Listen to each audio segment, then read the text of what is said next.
Nova again, and we're actually taking it to the drag strip. The last time we went, it did a 690. We had some mile-per-hour fluctuations between runs, but it basically was doing 100 miles an hour every run. This time, we're hoping to play with the two-step even more because we started out the day at 2,600 RPM, and it wasn't pushing the converter, but it also wasn't building enough boost on the line. We jumped it up to 28, same thing. It wasn't pushing through the converter, which is a good thing. Still wasn't building enough boost. Jumped it up to 3,000, same thing, but that was the last run of the night. It was also our fastest pass of the night. So I want to go back today. We're going to be turning the two-step up even more. I'd like to start at 3,200 and see if the torque converter can handle that. If so, we may even play with going further. I don't know the limit of this torque converter, and it's hard to test it not at the track, just because a prep surface is going to hook the car up better than a non-prep surface. I could have the two-step set at 2,600, and it's going to spin the tires on the concrete in the garage, and the brake pedal just won't hold the power back. So it's funny because you would think that as long as you're pushing the brake, it wouldn't matter. But as we've found, it does. I got a buddy coming up for the weekend, and we're gonna work on the RX-7 a little bit. I'm not sure how much of that I'll record, but this video is primarily gonna be focused on the Nova and our drag strip experience today. So stay tuned, and we're gonna get this thing loaded up and get on our way over to the track. Hopefully we can at least get another 3 passes like we did last time, and hopefully we can get this thing deeper into the 6s.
pass you guys just actually saw was the first pass of the night. We got it up in the lanes and we're gonna make our first pass. But after doing the burnout and getting pre-stage, when he jumped into the stage lights, he just pushed the foot brake all the way to the floor and went full throttle, which is typical procedure when you have the two-step activated, but he forgot to push the button on the steering wheel to activate the two-step. So the RPMs just kept coming up until it went through the converter. When he felt the car moved, he let off the brake and went. When he actually took off, the tree didn't even start its procedure of bringing down the lights. So because he jumped even before that, there's no time.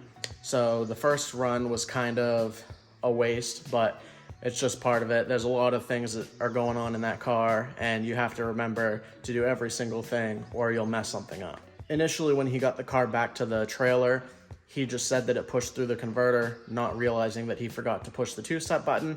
So where we're gonna pick up now is returning the two-step back to 3,200 RPMs and then trying it in the pits just to see if it would work and how much boost it would build. And it ended up building 4 pounds of boost.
There was quite a bit of time that had passed. It was about an hour and a half or 2 hours between the clip you guys just saw and the next one that we're going into.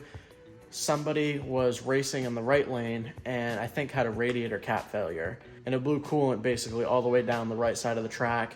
And in the shutdown lane, they paused racing for, like I said, an hour and a half or 2 hours and had to burn all the coolant off the track. And then they re-dragged the track. So we weren't sure if we were going to be able to get more runs on Test and Tune or not. Thankfully, we did end up getting to do one last pass for the night. Most of the times when we go to the track, I get the third pass, which is typically the last pass of the night, to just make a hit in the car.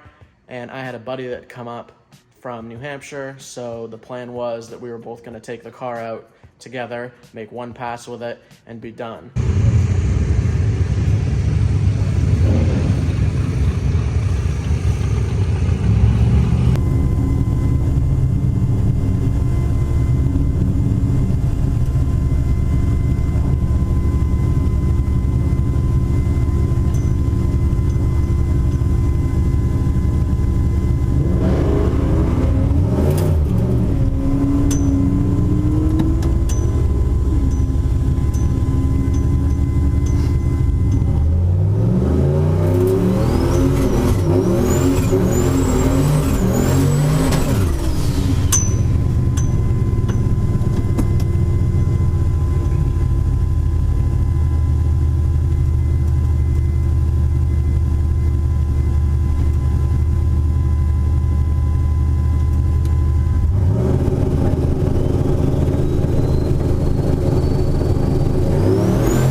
incredible.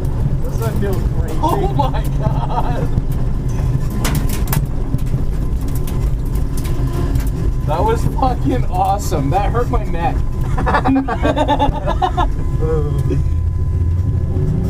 No, that felt awesome. That launch was incredible. I stayed at the light because I wanted to make sure there was enough boost. I know. Because I saw 4.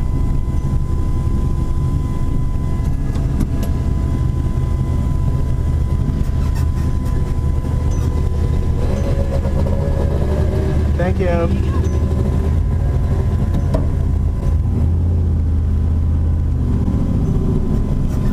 Oh, it did a 682.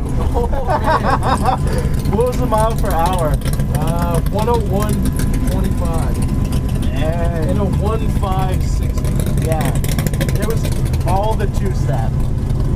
What's the fastest has it been? 101 something. Well, I mean, like, It was a 690. That was the fastest I ever did. all right, so this is the fastest. Yeah, for sure. And you said it felt slow. Yeah. And here we are, end of the video. So we're gonna kind of go over the slip real quick. I'm really happy with how things went. Last time when I raced the car, I did a 690, and I think it was at like 100 miles an hour. But this time I did a 682 with a passenger. So moving the 2-step up, another 200 RPMs made a big difference. And sitting at the light a lot longer, as you guys just saw in the last clip, made a huge difference as well. Because what happens is when you get into your pre-stage, if you were to try and build boost then, that you can't let off the brake just a little bit to move you into your stage. That way you'd have your boost already built. It needs a bump box, which that transmission has, but it's just not hooked up right now. That would help a lot. But with the 682, I'm super stoked with it.